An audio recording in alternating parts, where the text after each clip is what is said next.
Welcome to the Grief Pod with Venetia Quick. This is a weekly podcast which looks at every aspect of something which has or will at some point affect us all.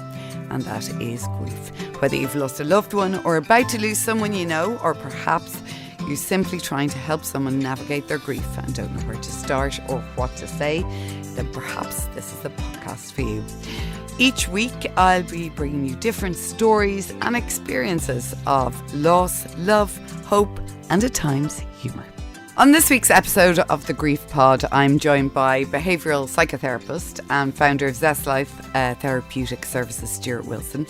Stuart is an expert in child bereavement and works with vulnerable kids both in Ireland and overseas as part of his non-profit children's charity Zest for Kids. Now, this charity shows kids from all walks of life that they're cared for, they're loved, through helping them emotionally, physically and also spiritually.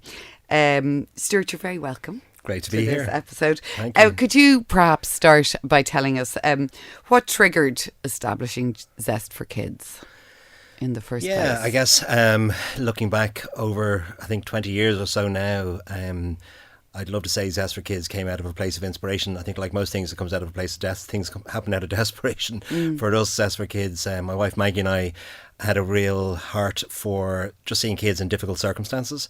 And going back to that time, we actually spotted things that we were involved with, that we loved, organisations that we were sort of working with as volunteers. Many years ago, I'd gotten involved with the Operation Christmas Child shoeboxes in Ireland. Oh, which is now a huge everybody completely. Does it. Yeah. And by absolute chance, I had connected with the guy who was the founder of that organisation, super guy called Dave Cook, who became a great friend of mine, and in typical Irish fashion, connected over lunch and rugby in a conversation. And it led to an invitation that completely, totally transformed and changed my direction in life.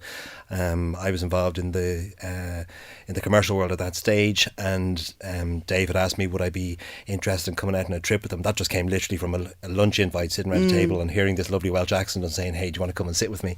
And we had this fabulous conversation, and he told me about the work that they were doing. And I think it was about 2 weeks later, I was in Georgia, in the former Soviet bloc in Georgia, doing some work with street kids, and just took up the invitation and went for it. And it really just had a huge impact on me, and in many ways transformed some of my own thoughts and direction, till eventually we got heavily involved with that, and Dave invited me to many places. We travelled to all parts of the world, reacting to different circumstances, whether it be war or famine or whatever, and we managed to go to some amazing places with him all over the world. And it just led eventually with Zest for Kids to myself, Maggie and I, when we got together, saying, what do we really want to do ourselves? What would be... So some of the places we visited, I'd always thought over the years, I'd love to go back. I'd love to do more and be involved in other things as well. And that's kind of where Zest for Kids began. And it was a thought, and it was kind of birthed there. And some of the places that I had travelled, particularly in Eastern Europe, and then into Africa and into India, some of those places just really resonated on my heart to say there's got to be more that we can do on an ongoing basis, almost like a needs audit, to see how do we help. So out of that, we kind of fell into sort of three categories, I guess. In Eastern Europe, we were working predominantly with children who were in the orphanage system, but also in what we discovered was children's prisons, kids who were ending up in institutions for no fault of their own, but for family or economic issues. And we got pulled into that, and then loved it, and it had a huge impact on Maggie and I. And then we also started to work with children who were formerly child soldiers in Africa, and again, something that we just found horrific, and to be able to help with was amazing. And it sounds like an unusual one, but another category, so you'd think to yourself, you could stay in one of those categories on their own. Why didn't we, In many ways, it was just taking up invitations. We also started to work with children who'd been trafficked in India, and Maggie, who's my wife, who's incredible in that area, was working with girls who had been caught up and sold into slavery. And, wow. and we partnered with agencies in India to try and help girls back into freedom, and working therapeutically with them in a variety of different areas. So kind of Zest for Kids came from a desperation to go, I suppose sometimes it's where opportunity meets crisis, isn't it? Because you sort of see something and you go, that's dreadful. And at the same time, you're kind of, there's an opportunity or a draw into it where you go, I wonder. You're compelled in one way. It's kind of like, it's just timing, I guess, isn't it? It's we didn't set out to particularly do these things. And then what happens is people come in behind you and go, you're doing what? That sounds incredible. Can I come along? Can we do this? And it just grew into taking teams out to those places to try and help out, to do kind of sometimes a very practical work. One of the children's prisons we were working with in Eastern Europe, when we first went out, the girls from age 8 to 14, the girls' heads were shaved. They were in military uniform. And you're like, no, this isn't, that's not good. So I was just going to say, well, how on a practical level were you able to change their lives? How were you able to get in there and change that? So part of that was literally just being willing to, well, in one case, knock on doors of literally prisons to try and get in and to access, because these are places that were hidden. So it was very difficult to try and see how you could potentially help in any way. Relationships, connection, not giving up, eventually using local people to be able to help us to find access and to be able to help, and not a finger wagging help. It was always how can we practically help?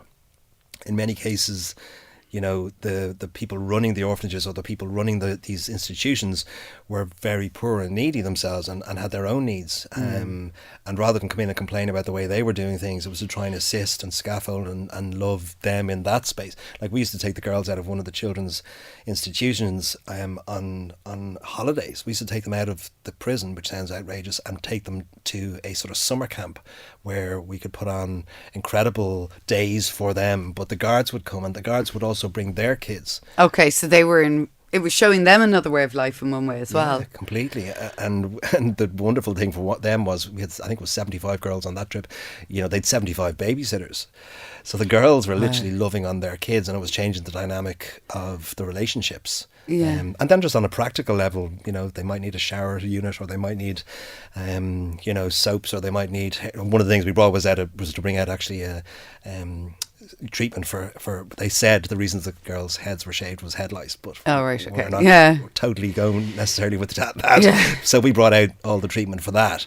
So just one practical thing is the girls didn't need to shave their heads anymore. Wow.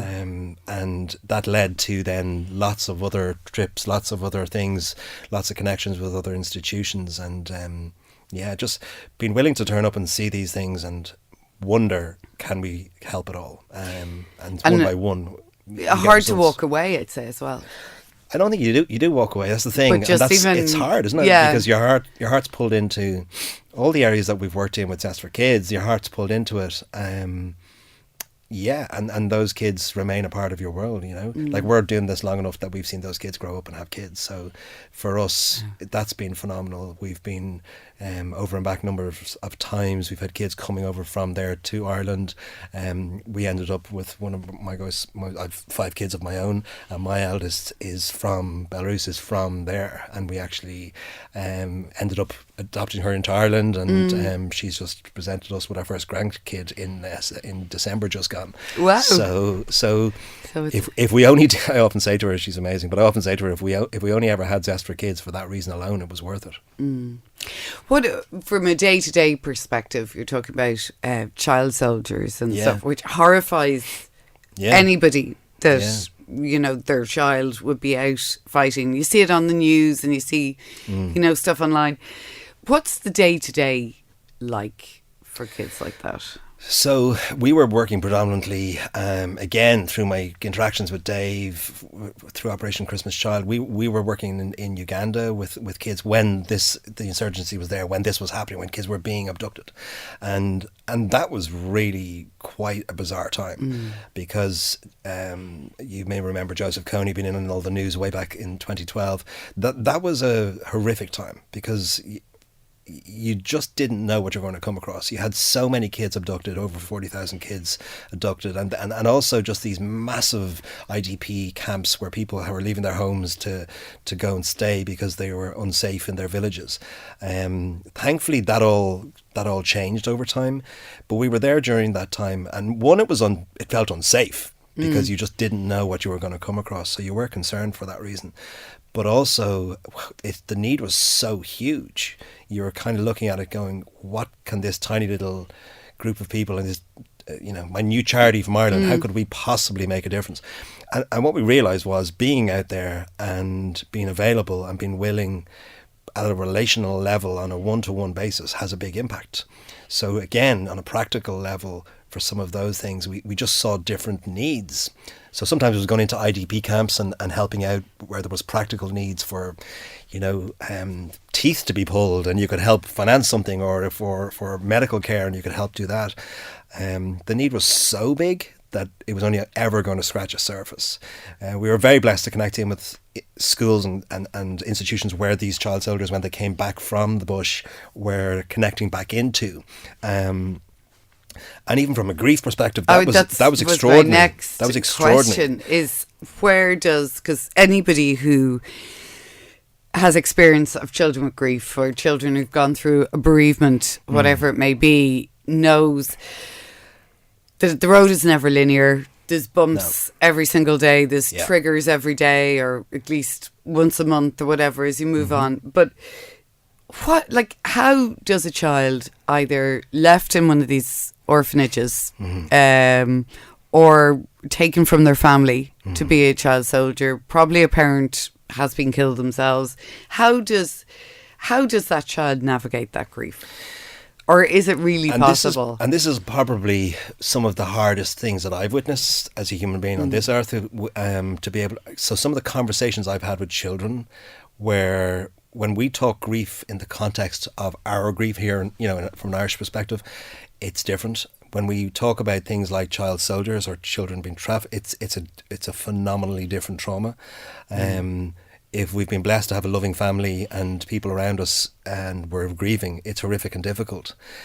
Some of these kids, with the stories that they told me, I've sat with like this in conversations with 9-year-olds and 12-year-olds who are telling me that the first thing that they were forced to do when they were abducted was to kill their father, was to inflict pain on other members of their family, because Coney's idea of what he was trying to do was to shame children. If you go back to the things like the war in Sierra Leone, for instance, and we saw a lot of that through movies in the world, where these kids were, fear mongered, pushed into fighting in wars, and they were within that system. It was getting them addicted to they call it brown powder, mixture of gunpowder and cocaine. So you literally were addicted. You had to stay within the army to get your fix as kids.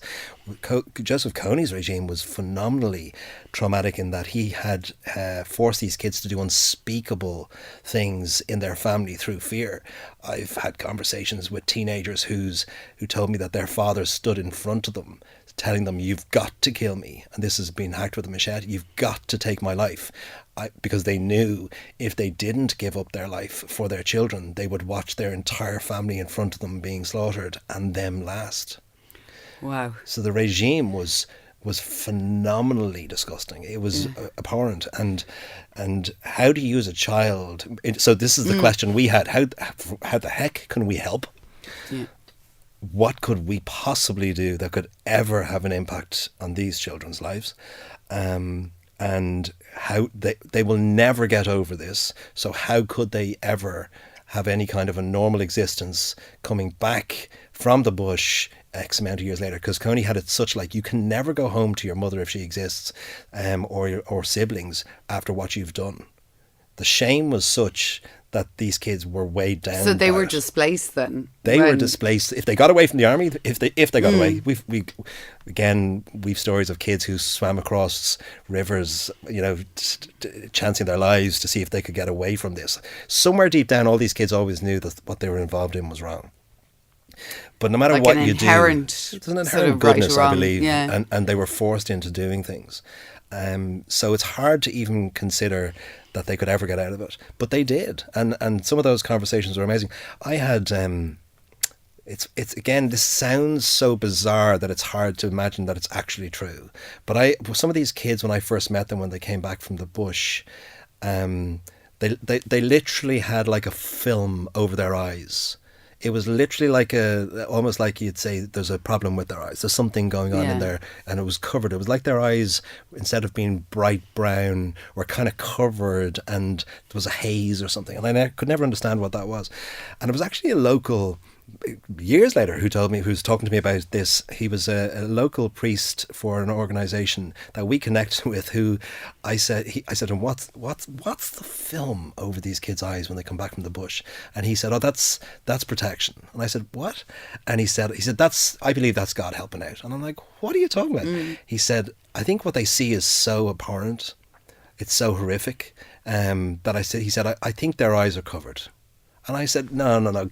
I'm my background scientist. You know, I've studied a lot of neurology here. But I do see that belief that it's just like a shutout. And what he said, I saw be true. So I saw this over time. The institutions that we connected with were child soldier rehabilitation centres, where these kids were brought back in, helped in their traumas through processing. Like, they used to literally do mock reenactments of their abductions as part of their trauma release, as part of their exposure therapy, as part of their, and this was done in a very loving and kind and caring way. I again was in these situations, present, watching these, where whenever a kid came out of the bush, no matter who the kid was, no matter what the background was, everybody within the Child Soldier Rehabilitation Centre, every kid who was there, and there could be 50 to 100 kids, would stop and clap them in. Wow. Because the acknowledgement of, you're so brave, you're here, we're here to love you. The rest of them are here to love you, because they could literally just walk in from the bush. They could be walking in with limbs missing. They could be walking in with, horrible trauma. Nobody knew what it was. But the first thing they all did was come together. Everybody, they'd run out of their different places that they were staying, and these weren't great conditions, but they'd come together and they'd support each other. And what I saw happen was that film was lifted from these kids' eyes over a period of time when trauma was released and love replaced it. And I physically witnessed that. And again, I can't put anything scientific behind that. I can only say that to me was a spiritual thing that I saw happen, and I'd no real understanding other than I can say, yeah, love always wins. And from the point of view of the grief that they suffer in that whole process of having, been taken from their family, then having to go back and kill members of their family or their father or whatever. Is there a point where that ever could possibly go away? Because to me, it's inconceivable that you could get to that point, that it's just always there. So, as a clinician, I don't know. I don't necessarily think it's possible to ever forget. And I do see healing. I have seen incredible kids through a general acceptance, particularly culturally, of what went on and how horrific it was in Uganda, for instance, that there is an understanding and awareness and a willingness to see things differently than sometimes we might see in Ireland, even just through a lens of culture and a lens of probably not being tolerable, etc. These kids initially, when they came out of the bush, if they had quite a lot of the girls who were forced to be sex slaves, so the girls were forced into the bush as well. The boys were fighters and the girls were sex slaves. So a lot of the times, if the girls were made pregnant when they were in the jungle, teenagers, that if they got malaria, a lot of these children were born with withered limbs because of malaria during pregnancy, etc. The local thought process behind that was such that if you had a child who had any type of disability, they were hidden away, they were fed last, if at all, they never went to school. And a part of our noticing this was to see that practically we could help with some of those kids because they had maybe club feet and they couldn't walk, but if we got the foot fixed properly, they could walk, and that was just helpful, so let's do that. What we didn't realise was that they were seeing as being the lowest of the low because they had a curse on them because they had been through this. What we didn't realise in doing the helping with surgeries was when these kids had their surgeries and their legs fixed, or they had their surgeries completed and they got back to their communities 3 weeks, 4 weeks later, and they could walk back in, they were now seen as being a miracle.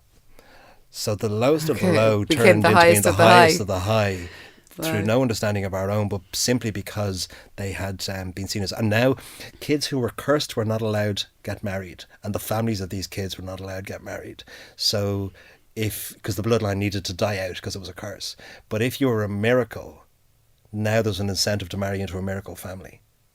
So it was actually quite, again, spiritually bizarre, where you're going, this is amazing, this is outrageous. We didn't know what we were doing. We were just a number of people from Ireland trying to do something that we thought was a good thing. But I've seen, we used to go to schools and put on sports days for the schools so that we could connect with schools, so that we could find out if there was children at home who were being hidden and not served. We couldn't find kids in those days to help with surgeries. Because they were hidden away. Then when we put on these camps to help kids who were in the schools, we found out through the relationships, through the schools, the teachers, the siblings, and the kids started to trust us and started to come for help and surgeries. Such that we opened up and built a hospital in northern Uganda in 2016, and our hope was that we could get enough kids.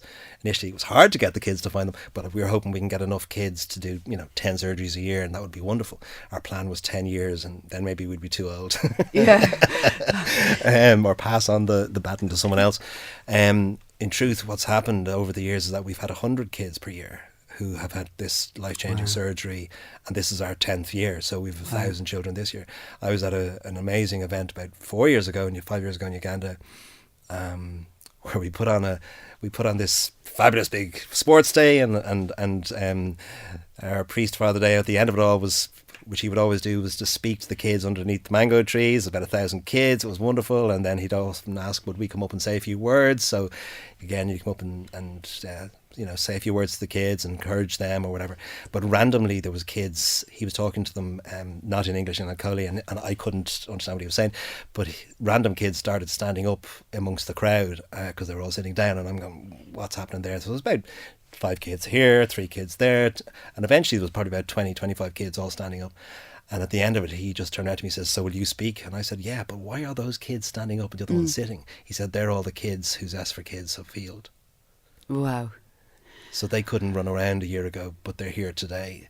And we were like, wow. And the one thing I love about African culture is it's all glory to God. Everyone's singing, everyone dancing. It's so beautiful, and it's out there that we just turned it into that celebration because I actually couldn't speak.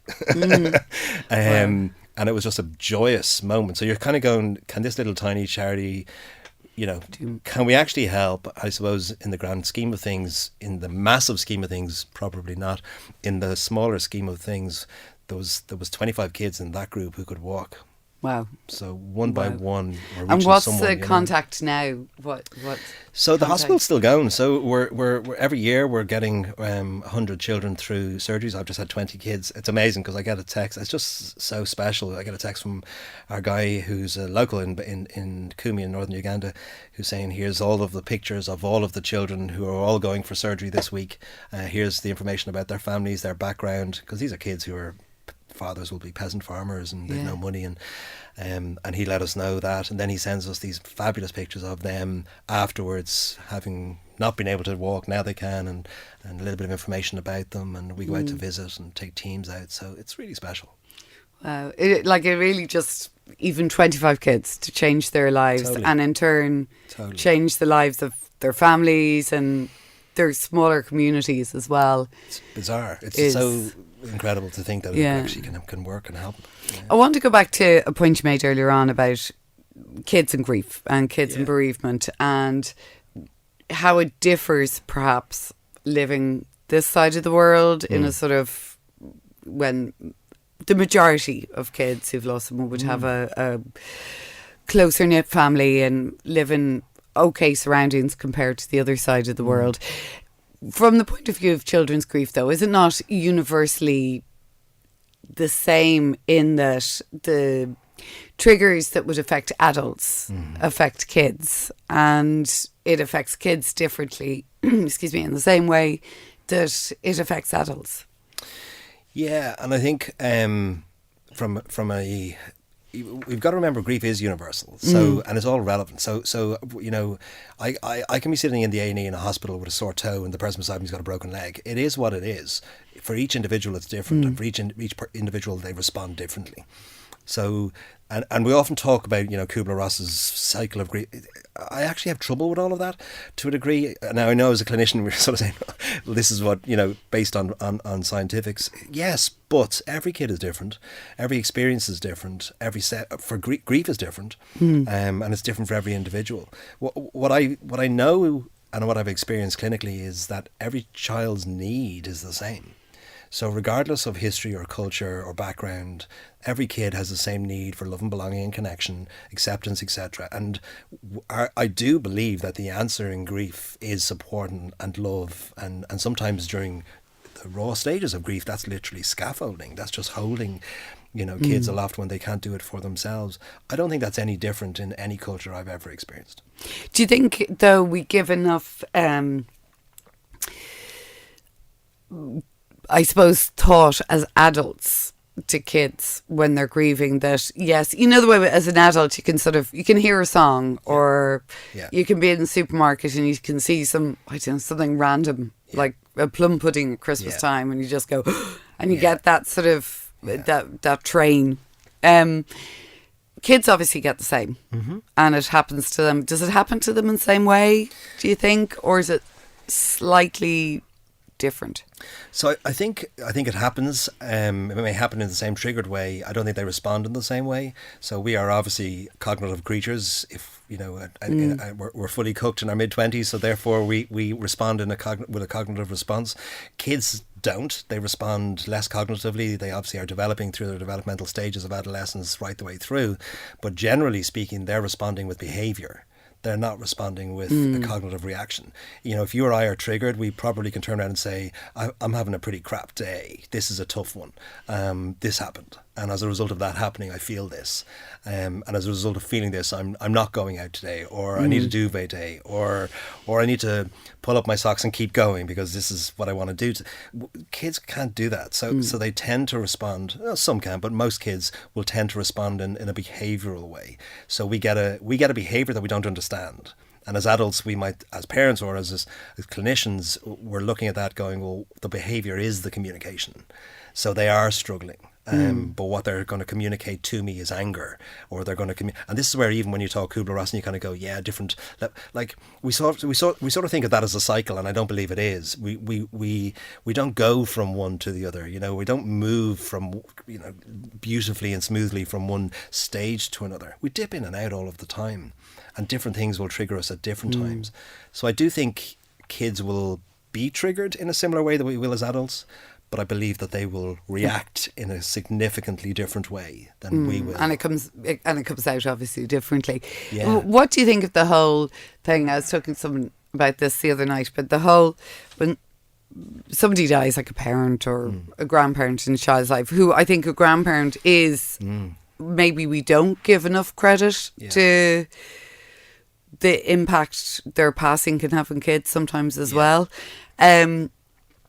But the whole sort of saying that, kids are very resilient and, they're resilient. And of course, most people are resilient to some extent. Do you think that's a useful thing to say or not? I think I can understand where it's coming from. I get that. I do get that. I suppose it's hard to equate it by age. So at what age does someone have a big impact on your life? And then, it could... I was talking with my wife just the other day about... So I'm inner city guy originally here, and my aunt and uncle lived literally a couple hundred yards up the road here beside Christchurch. And I was realised that I've such an affinity to the inner city. I've such a connection. I feel like I'm coming home when I'm in the inner city. And for me and for my siblings, that was a huge thing. It was like our grandparents in Ireland, but they were actually an aunt and uncle. And we spent so much time with them. It was so loving, it was so caring, etc. But my aunt died when I was 14. My uncle passed when I was 16. I'm 55 and I have such a graw for the inner city because I obviously experienced and felt something so deep in my relationships with them, and I've kept that alive. Like, I to this day will talk to my kids about, like, we do different, we used to, her name was Christine, but we called her Bubby, and we still talk about Auntie Bubby's dinner. We have it every Tuesday night. Yeah. And we keep things based on our experiences. There's no age connection to that. It just is. So I think, yes, kids are resilient, but I think that's an easy way to say they don't feel anything, or they bounce back, or it's fine. Or perhaps it's just a thing people say It's when, just a comment, you know, to make us feel better. Yeah, and to make sort of the kids feel better and us feel and better. It's partly true. Yeah. Because they will respond in a certain way where you're going, they don't seem to be talking about this, so therefore maybe it's not relevant for them to do that. Sometimes it's not helpful for them to do that, because it's where a really good clinician will know where to work with a young person, because they are emotional and responsive, where we're more cognitive. So they will respond to the immediacy of the moment. You know, I'm having great fun with my friends, we're at the cinema, I'm not thinking about my aunt who passed or my grandmother, because they will work on a much more spontaneity. Rather than us as cognitive adults, we will keep that grief and it'll be in our cognitive aspect of our cortex, whereas kids don't tend to do it the same way. And just saying as well about your aunt and having your aunt's dinner on a Tuesday and stuff. And actually in the same way, when my grandparents lived in Spain, so we've great affinity down there, and you know, I had all my summers there, my kids have had all their summers there. You know, but the one person always for me there missing is actually my granddad. And we refer to things like, oh, that was granddad's thing, or granddad's trees, or whatever. Like, I remember I was 21 when he passed away, and he passed away in Spain. It was before mobile phones, and I came home the day before I'd been with him, and then he died the next day. And I remember for about 3 years afterwards, sort of, there'd be things that just suddenly I'd feel really upset, or I'd get really upset about him, and now I realise that was grief, and now I realise that they were triggers, and that because I think everything happens in Spain, like funeral, whatever, that I never got that chance, really.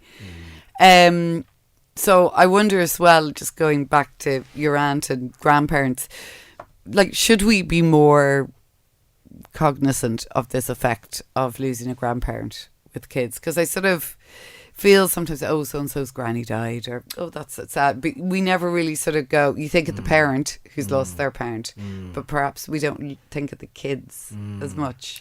And I love that we can, because sometimes we think, oh, well, if they're not talking about it, we shouldn't talk about it. And actually I think that's a mistake. I do think that there's some beauty in holding onto goodness and memories. I'm not saying re-traumatize or go back into sadness, but you know, one of the great I suppose difficulties with sadness is it comes from love. It's only because we've loved so much that we miss so much.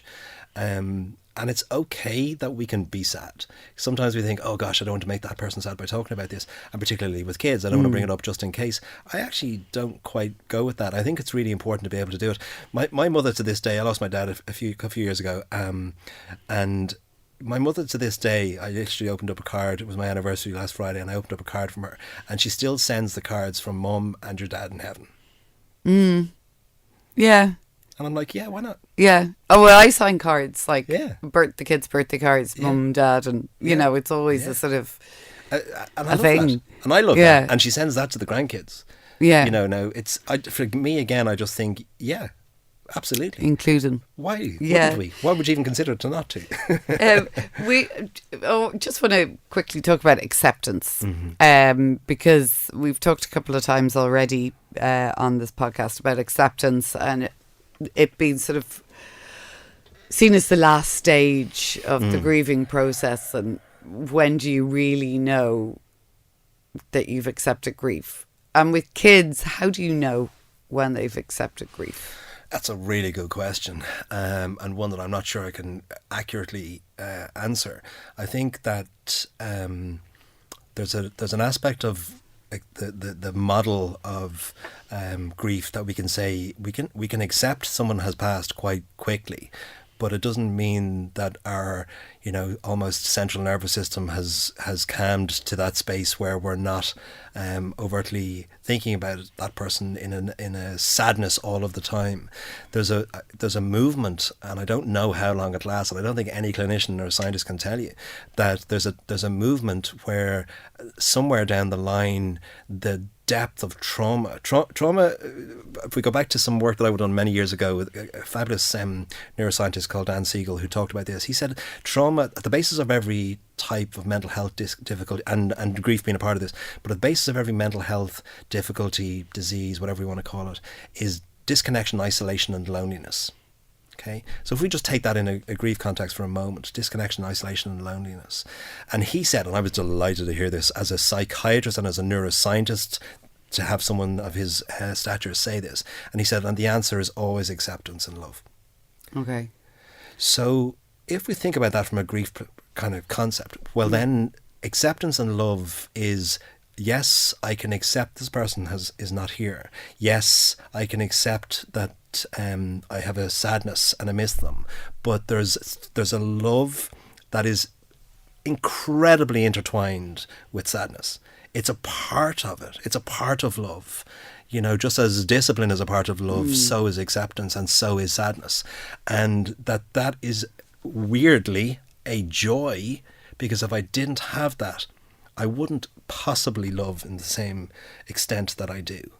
And for me, that sadness can turn at some point, trauma moves. Dan Siegel said that trauma isn't the problem. Unresolved trauma is the problem.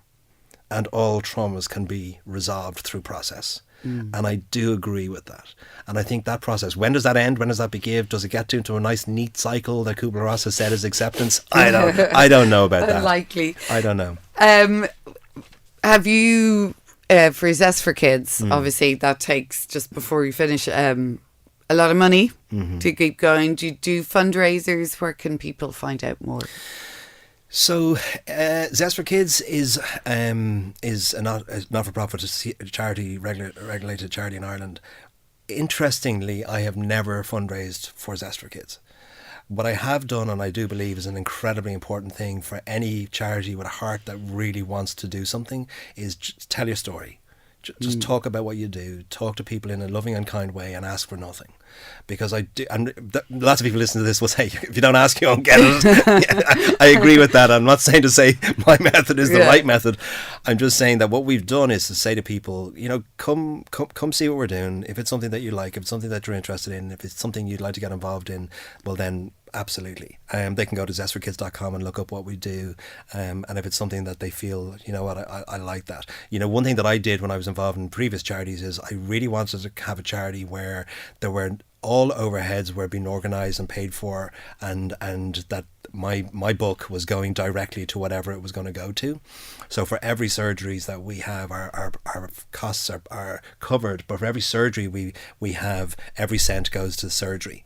It doesn't. There's no costs attached, because we have people who will do that for us, including my own clinical work. Zest Life will assist, and we have a number of businesses who help us pay for the ugly things that every charity has to do, like audits and insurance. So Zest for Kids is 100% donor led in that respect. That was really important to me. There's no salaries, there's no things like that. It was 100% donor led. So if people do want to get involved, they can pay for a surgery or do whatever. It all goes to that. Okay, Stuart, thank you. Total pleasure. Thanks for having me. Thank you for listening to this episode of The Grief Pod with Venetia Quick. You can listen on SoundCloud or wherever you get your podcasts. We also have an online community on Facebook, The Grief Pod, or on Instagram @GriefPod Series.